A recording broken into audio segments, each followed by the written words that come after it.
शांति।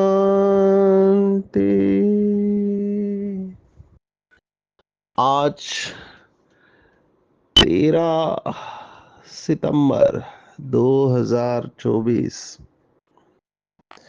भारत में शुक्रवार है। Today is 13th September 2024 and it's Friday in Bharat. आज की मुरली का जादुई रहस्य स्वयं को प्रेरणा देने के लिए Magical secrets of today's Murli for motivating the self। आज की साकार मुरली में जो शब्द बार बार आया है वो है आर्मी और लाइट हाउस। तो आज की पूरी मुरली आर्मी के ऊपर है। बाबा ने बच्चों को टाइटल दिए है कि आप रूहानी मिलिट्री हो, साल्वेशन आर्मी हो और अंडरग्राउंड मिलिट्री हो। ये 3 शब्द आज की मुरली में आए हैं।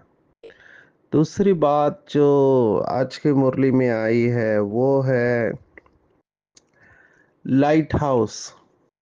जैसे लाइट हाउस सबको रास्ता बताता है, तो बाबा ने कहा कि हम बच्चों को सबको सुख धाम और शांति धाम का रास्ता बताना है। और ये भी बात 2 बार आई है कि उठते बैठते लाइट रहो या लाइट हाउस रहो। तो इसके ऊपर हम चिंतन करेंगे। इसके अलावा जो बाबा की महिमा आई है कि बाबा मांझी है, भक्ति मार्ग में ये गीत गाते कि नैया मेरी पार लगा दो। अभी नैया जीवन को कहते हैं, तो जीवन को पार लगा दो या बेड़ा पार लगा दो या भव सागर से पार लेकर जाओ। भाव एक ही है।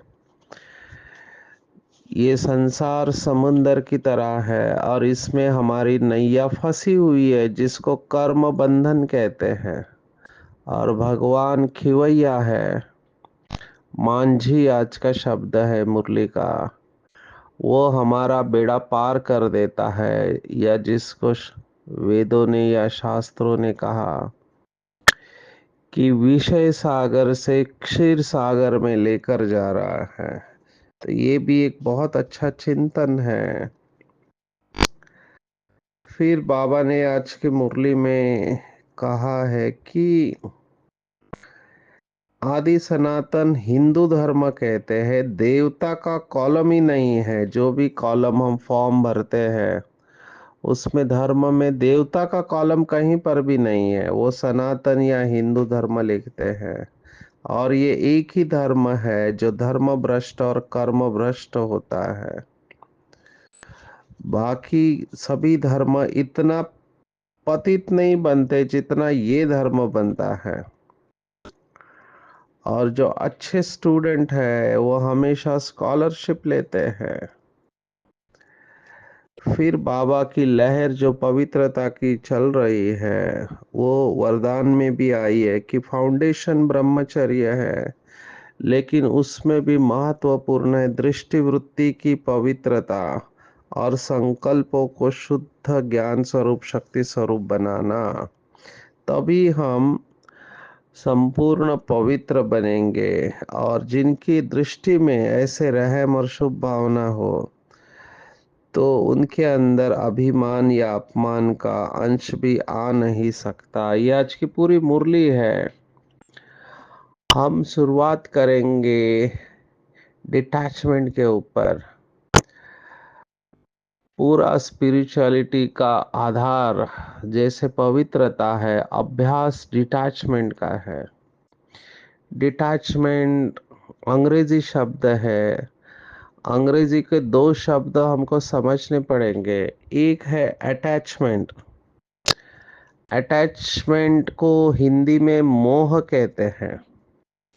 और डिटैचमेंट माना निर्मोही कह सकते हैं।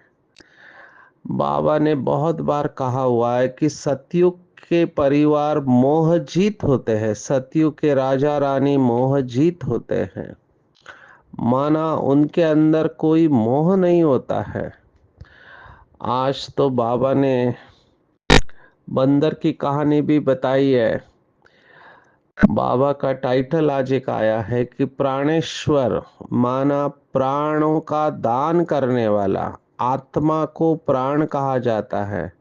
और जब शरीर से प्राण निकल जाता है, बाबा ने कहा शरीर में बदबू आती है, बदबू आते हैं और ऐसे शरीर को रख नहीं सकते आप लंबे समय तक।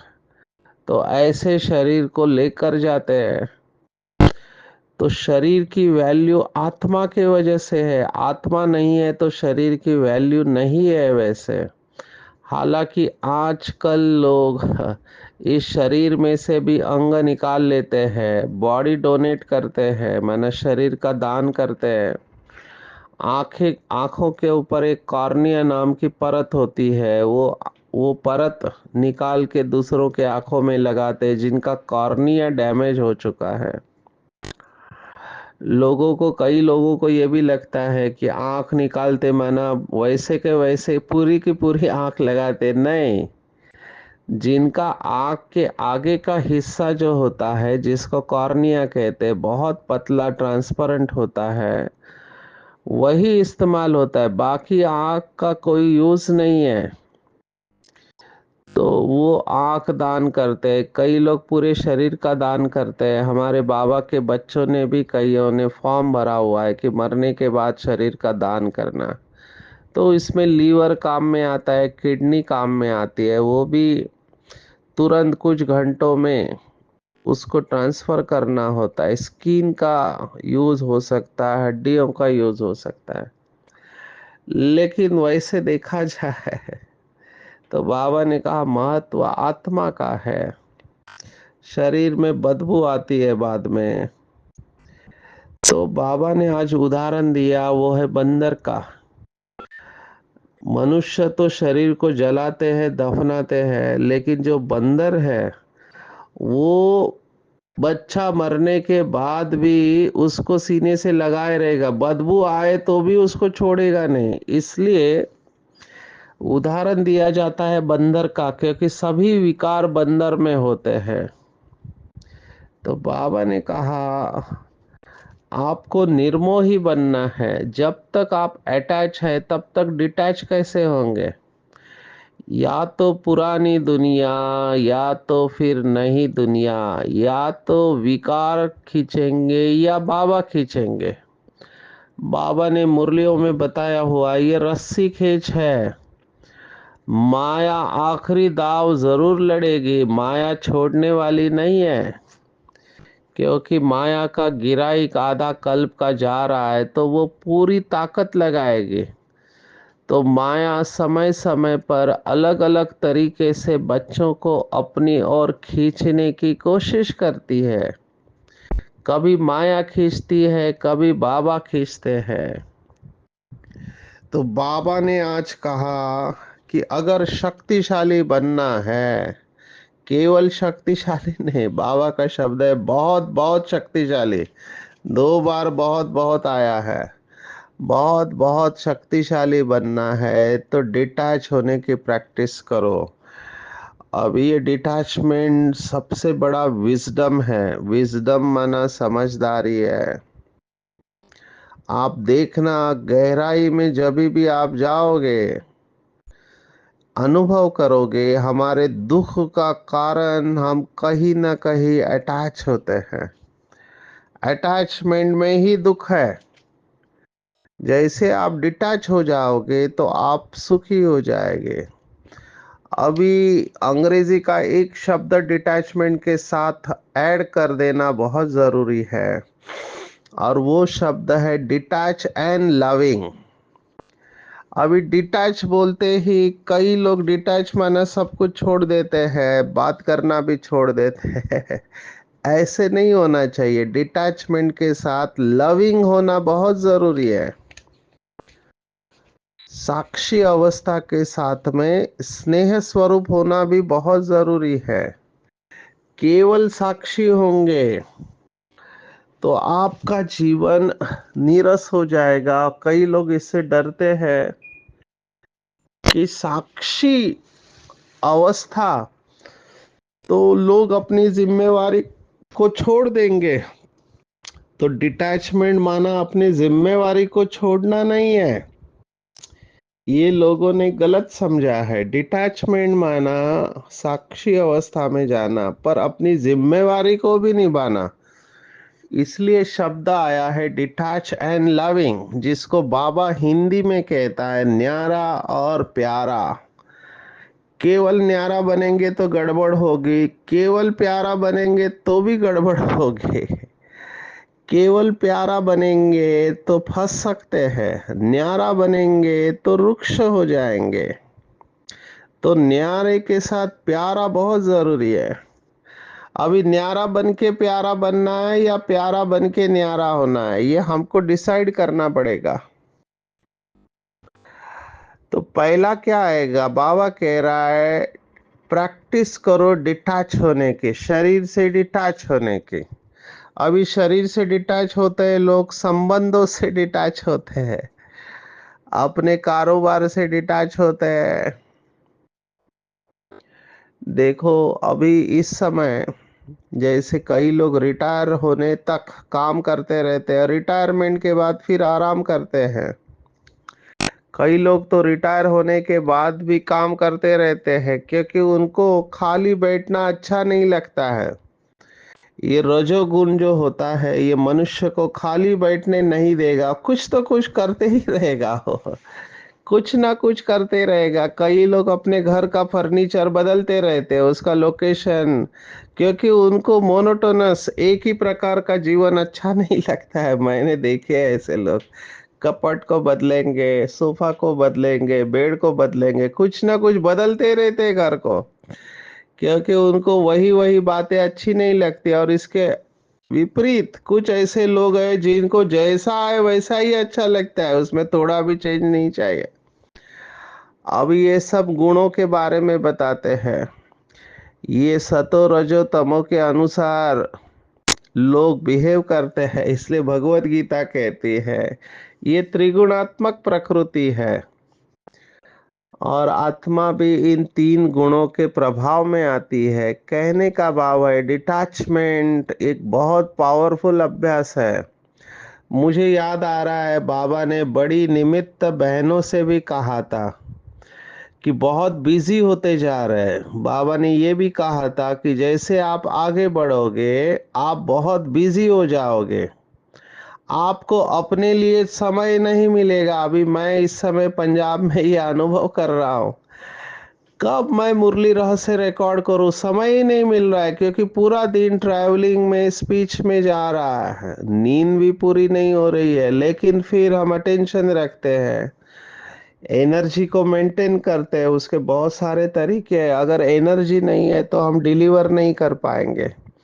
और मैंने देखा है, मैं जोर लगा के बोलता हूँ तो जब बहुत स्पीच हो जाता है, काउंसलिंग हो जाता है, तो मेरी ओम की ध्वनि लंबी चलती नहीं है, क्योंकि एनर्जी चली गई है। वो महसूस होता है तो वो एनर्जी को भरना होता है। फिर हम भोजन के ऊपर ध्यान देते हैं, क्योंकि हमारी पूरी ऊर्जा जो है उसमें से 1/3 एनर्जी डाइजेशन में जाती है।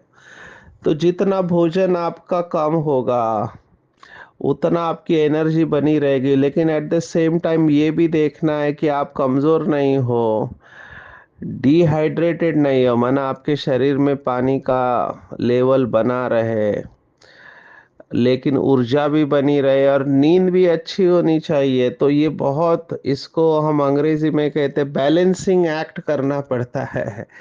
और यहीं पर बहुत बाबा के बच्चे गलतियां करते हैं कि सेवा में बहुत कुछ होता है, बाबा ने हमेशा बैलेंस की बात कही है, याद और सेवा का बैलेंस होना चाहिए। बाबा की स्पष्ट श्रीमत है, जिस सेवा से अमृत वेला मिस होती है वो सेवा छोड़ दो, लेकिन अमृत वेला नहीं छोड़ो। अभी कितने भाई बहने मैं देखता हूँ दिन रात अथक कर्मणा सेवा, हार्ड सेवा करते हैं, लेकिन उसमें फिर अमृत वेला मिस हो जाता है।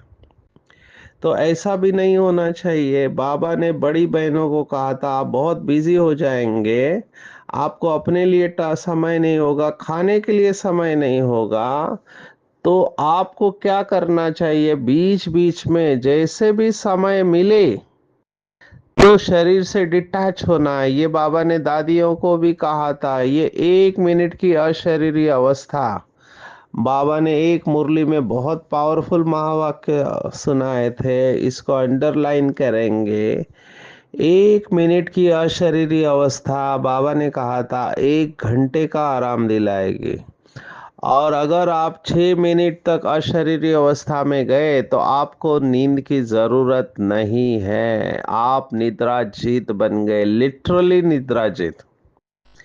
एक निद्राजीत का अर्थ है कि जब चाहे तब सो जाओ, जब चाहे तब उठ जाओ, लेकिन सोना जरूरी होता है। यहाँ तो बाबा कह रहे हैं आपको नींद की जरूरत ही नहीं है अगर आप 6 मिनट से ज्यादा अशरीरी अवस्था में रहते। आप सोचो अशरीरी अवस्था का बाबा का भाव क्या होगा। 100% अशरीरी अवस्था माना शरीर है ही नहीं आपका।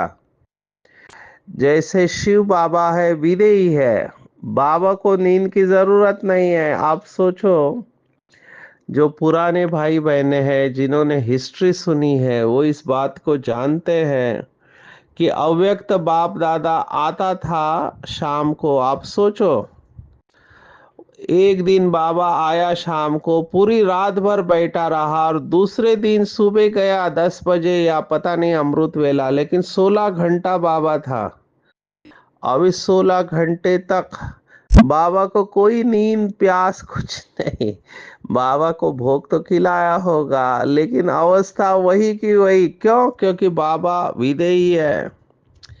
विदेही है। ये तो हमारी आदरणीय, परम आदरणीय गुलजार दादी को तकलीफ हुआ, क्योंकि बाबा एक ही पोजीशन में बैठा रहा घंटों तक। तो एक ही पोजीशन में बैठने से पैरों के अंदर खून जमा हो जाता है, उसका संचालन नहीं होता है। तो आप सोचो, ये नींद की बात या अथक होने की बात इसके साथ जुड़ी हुई है। तो बाबा ने देखा कि बच्चे बहुत बिजी होते जा रहे हैं, जो सेवा में बिजी है। अगर इनका योग अच्छा नहीं रहा तो इनके शरीर और मन के ऊपर इफेक्ट आएगा, और बाबा ने उसका सॉल्यूशन दिया, डिटैच हो जाओ। और मैं ये अनुभव करता हूँ, भले पूरी तरह से डिटैच नहीं हो पा रहे हैं, लेकिन साइलेंस में जाते हैं और अपने को पॉजिटिव संकल्प देते हैं और अपने को याद दिलाते हैं कि करण करावनहार बाबा है, मैं निमित्त हूँ, ज़्यादा फोर्स नहीं लगाओ। क्योंकि मैंने अनुभव किया है कि जितना आप, अंग्रेजी का शब्द है लॉ ऑफ लीस्ट एफर्ट, प्रकृति लीस्ट एफर्ट पर काम करती है। फूल खिलते हैं, हवा बहती है, पेड़ उगते हैं, ये सब नेचुरली होता है। नदी बहती है, प्रकृति में कहीं पर भी एफर्ट नहीं है, सब नेचुरली हो रहा है। तो हमारी भी ये अशरीरी अवस्था जितनी नेचुरल होगी, उतना आप देखेंगे कि सेवा या कारोबार अपने आप चल रहा होता है। कई लोगों को आदत होता है छोटी छोटी बातों का टेंशन उठा लेते हैं। कई सेंटर पर ब्रह्मा भोजन बनाने का भी टेंशन आता है। अभी घर में भी मैं देखता हूँ 2-4 मेहमान आ रहे हैं तो गृहिणी को टेंशन आ जाता है, इनके लिए क्या बनाओ क्या नहीं बनाओ। मैंने एक बात नोटिस की है कि कई सेंटर पर जाते हैं तो बहनों को टेंशन है इनको खाने के लिए क्या बनाओ, तो उनका पहला फोन आता है कि आप क्या खाओगे। अभी इतना टेंशन लेने की जरूरत नहीं है, हम इसके बारे में इतना नहीं सोचते हैं। पेट भर जाना चाहिए, लेकिन बहनों को चिंता रहती है कि जो मेहमान आते हैं वो संतुष्ट होके चले जाए। जिसको बाबा ने भी शब्द इस्तेमाल किया, अटेंशन का टेंशन। तो टेंशन नहीं लेना है, आप इसके ऊपर और चिंतन करेंगे। हाँ, मैंने बहुत समय दिया डिटैचमेंट के लिए, क्योंकि मुझे ये बात बहुत इंपॉर्टेंट लगी, न्यारा और प्यारा। तो अटेंशन प्लीज, अटेंशन के ऊपर भी मैं बताना चाहूँगा, मेरा फेवरेट वर्ड है। बहनें कहती है, बाबा ने भी मुरली में कहा है कि टेंशन को ख़त्म करना है तो केवल टेंशन के आगे ये शब्द लगा दो, ऐसे बहनें कहती है। ये बाबा ने मुरली में कहा है, पर मैं अटेंशन का दूसरा बाबा का महावाक्य सुनाना चाहूँगा।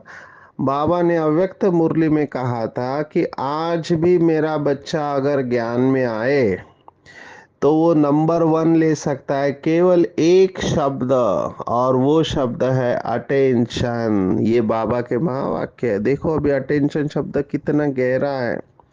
मैं पढ़े लिखे भाई बहनों को दूसरा शब्द दे रहा हूँ, इसके ऊपर चिंतन करेंगे। समय के अभाव से मैं इसमें नहीं जा पाऊंगा। दूसरा अंग्रेजी का शब्द है इंटेंशन।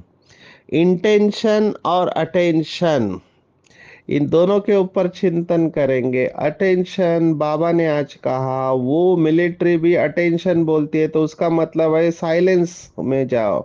और यहाँ पे अटेंशन माना बाप को याद करो। अटेंशन का मतलब है कि जो भी बाबा ने स्मृतियाँ दी है उसके स्मृति स्वरूप बन जाना। Attention please. अटेंशन का मतलब है टाइम वेस्ट नहीं करना फालतू बातों में। झरमुई झगमुई जो बाबा का शब्द है, सिंधी शब्द है।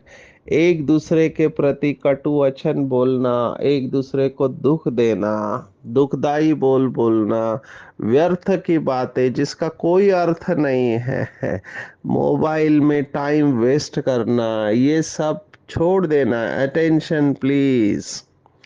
मनुष्य को यही नहीं पता है कभी उसका अंतिम समय आ सकता है, तो आध्यात्मिक लोग हमेशा तैयार रहते हैं। Attention please. तो अटेंशन शब्द बहुत गहरा है। अटेंशन के ऊपर और साक्षी अवस्था के ऊपर चिंतन करेंगे। साक्षी के साथ और एक शब्द चिंतन के लिए बाबा ने दिया है, वो है साथी। साथी को साथ रखेंगे तो साक्षी हो जाएंगे, या साक्षी हो जाएंगे तो साथी की याद अपने आप आएगी। तो साथी और साक्षी, ये दोनों शब्द साथ में जाते हैं। जैसे इंटेंशन और अटेंशन, ये दोनों शब्द साथ में जाते हैं। जिनको अंग्रेजी नहीं आता है, इंटेंशन माना एक प्रकार से भाव। भाव एक है, संकल्प एक है, भाव जिसको हम अंग्रेजी में thoughts and feelings and emotions. तो भाव आपका क्या है, आपके मन के अंदर कौन सा भाव है। जैसे आप अटेंशन में जाओगे, भाव को चेक करना है। तो इसके ऊपर चिंतन करेंगे। बाबा ने कहा हम साल्वेशन आर्मी है, दूसरों को कर्म बंधन से साल्वेज करते, माना राहत देने वाले। राहत, कई लोग अपने ट्रस्ट का नाम रखते हैं राहत ट्रस्ट, राहत चैरिटेबल ट्रस्ट। राहत माना शफा देना, दूसरों के दुख दूर करना। तो साल्वेशन का अर्थ यह है, हम साल्वेशन आर्मी है, भगवान के बच्चे हैं। हम दूसरों को दुख दूर करने के लिए आए हुए हैं। विशेष आज बाबा ने अंग्रेजी शब्द इस्तेमाल किया, लाइट हाउस। लाइट हाउस आप में से कितने लोगों ने देखा है मुझे नहीं पता। समुंदर के किनारे लाइट हाउस रहता है। तो समुंदर में जो जहाज जाते हैं उनको कई बार पता नहीं चलता है, और वो पत्थर को आके ठोक सकते हैं। रात को कुछ भी समझ में नहीं आता है कहाँ जा रहे हैं। तो जब लाइट हाउस रहता है, वो लाइट हाउस कंटिन्यूअसली चारों तरफ लाइट फेंक रहा होता है, और ये लाइट हाउस जब चालू है तब हमको पता चलता है कि यहाँ नहीं जाना चाहिए। तो लाइट हाउस पगडंडी का काम करता है, मार्ग प्रदर्शित करता है। तो हमको भी लाइट हाउस बनना है, और हमको उठते बैठते चलते फिरते लाइट हाउस बनना है। तो ये बहुत गुह्य बात बाबा कह रहा है कि जैसे शिव बाबा ज्ञान सूर्य है और उसका प्रकाश निरंतर चारों तरफ फैलता रहता है, कैच कौन करेगा, जो अशरीरी अवस्था में रहेगा। तो हमको ये लाइट फैलाते रहनी चाहिए। ये सामान बहुत अच्छा है, मैं इस तन में अवतरित फरिश्ता हूँ और मुझसे लाइट और माइट चारों तरफ विश्व में फैल रही है। इसका अभ्यास करेंगे। हम रूहानी मिलिट्री है।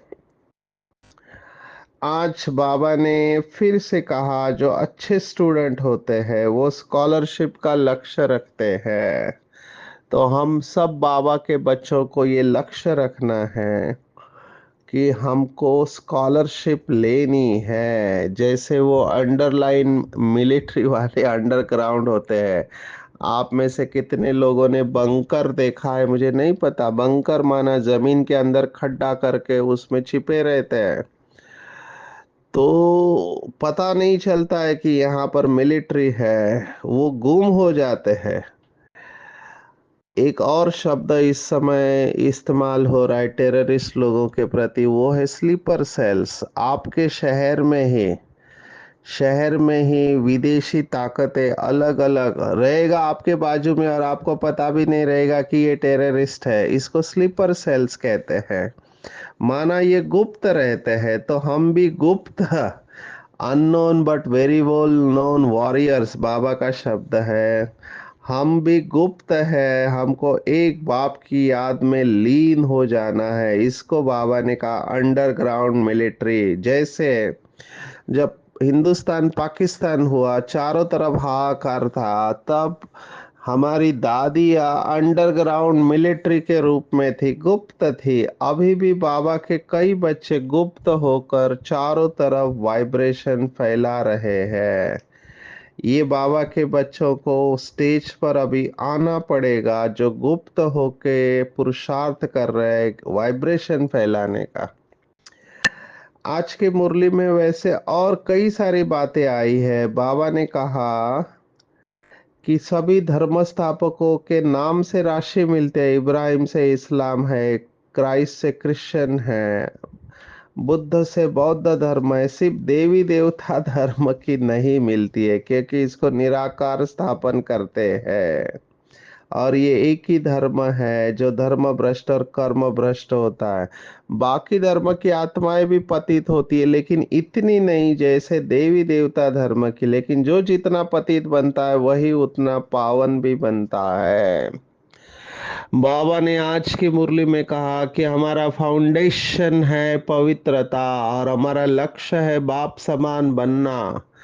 तो बाप समान जो भी बाबा के बच्चे बनना चाहते हैं, उनको चेक करना चाहिए पवित्रता का फाउंडेशन। क्योंकि फाउंडेशन पक्का नहीं है तो जिंदगी की बिल्डिंग बीके लाइफ स्ट्रांग रह नहीं सकता। फाउंडेशन में ब्रह्मचर्य व्रत तो सभी रखते हैं, मना विकार में नहीं जाना, ये तो कॉमन बात है। दुनिया में भी रहते हैं ब्रह्मचारी। कितने सारे साधु संत संस्थाओं में भाई बहने जो ब्रह्मचर्य का पालन करते हैं, लेकिन बाबा कह रहा है इसमें खुश नहीं हो जाओ कि हम ब्रह्मचारी है। सच्ची पवित्रता, दृष्टि वृत्ति की पवित्रता, इसको और अंडरलाइन करो। जैसे आज बाबा ने कहा, कुछ सन्यासी माताओं को बहनों को देखते भी नहीं है, वो पट्टी लगा लेते हैं। मैं ऐसे सन्यासी से मिला हमारे सेंटर पर आया था। हमने कहा दीदी से मिलो, तो उन्होंने कहा हम बहनों से मिलते नहीं है। उनको डर लगा रहता है कि शरीर को देखने से वृत्ति चंचल हो सकती है, लेकिन हमको ऐसे नहीं करना है। हम तो प्रवृत्ति मार्ग वाले हैं, तो हमको यथार्थ देखना है, आत्मिक दृष्टि को पक्का करना है। इसलिए बाबा दृष्टि वृत्ति की पवित्रता की बात कह रहा है। संकल्पों को साथ में शुद्ध ज्ञान स्वरूप और शक्तिशाली बनाना है। केवल पवित्रता नहीं, साथ में संकल्प भी शुद्ध चाहिए।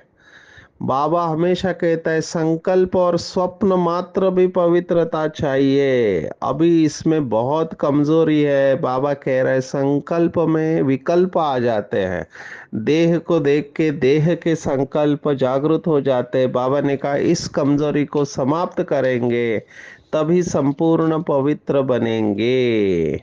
और ऐसे संपूर्ण पवित्र आत्माओं के दिल में हर एक के प्रति रहम होगी, शुभ भावना होगी, तो उनके अंदर की सभी निगेटिविटी, अभिमान और अपमान का अंश भी नहीं रहेगा। तो आज की पूरी मुरली में टेको, मगर आप मुझे कहो तो समान में स्थित हो जाओ। मैं भगवान की रूहानी मिलिट्री हूँ, कमांडर हूँ, साल्वेशन आर्मी, अंडरग्राउंड आर्मी हूँ।